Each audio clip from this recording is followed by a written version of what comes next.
నేను ఒక మహమ్మదియా కుటుంబంలో వచ్చిన నేను అనేక నమాజులు చేశాను. ఫజర్, జోహర్, అసర్, మగ్రిబ్, ఇషా ఈ 5 పూటల నమాజులు చేసేవాడిని. అల్లాహ్ కొత్త ఇస్తూ అనేక మందికి రండి, నిజ దేవుడైన అల్లాహు మాత్రమే నిజ దేవుడు, ఆయన మాత్రమే ఏకైక సృష్టికర్త, ఆయన తప్ప మరొక ఆరాధ్యుడు లేడు అని చెప్పిన ఈ స్వరము రంజాన్ నెలలో ఉపవాసాలు ఉండేవాడిని. 30 దినాలు అదే మస్జిద్ లో కూర్చొని ఖురాన్ షరీఫ్ చదువుతూ నాతో పాటు పక్కనున్న ఒక ఆలీం ఎవరైతే నమాజులు చేయించడానికి వచ్చేవారో ఆయనతో పాటు కూర్చొని అనేక విషయాలు నేర్చుకునేవాడిని. గమనించండి, ఈ వలను ఏ నమాజు కూడా బాగు చేయలేదు, ఈ వలను అల్లాహ్ కొత్త కూడా నన్ను బాగు చేయలేదు, ఈ వలను ఎటువంటి నమాజులు కూడా బాగు చేయలేదు, ఈ వలను ఎటువంటి రంజాన్ నెలలో ఉన్న ఉపవాసాలు ఏవి కూడా నన్ను బాగు చేయలేదు.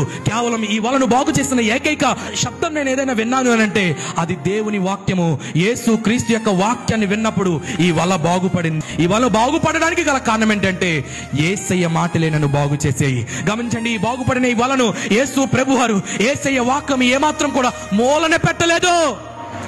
బాగు చేసిన ఈ వలను తీసుకువెళ్లి సముద్రము మధ్యలో ఉంచాడు యేసయ్య. గట్టిగా చప్పట్లు కొడుతూ ప్రభు నామమున మహిమపడతారు. హల్లెలూయా.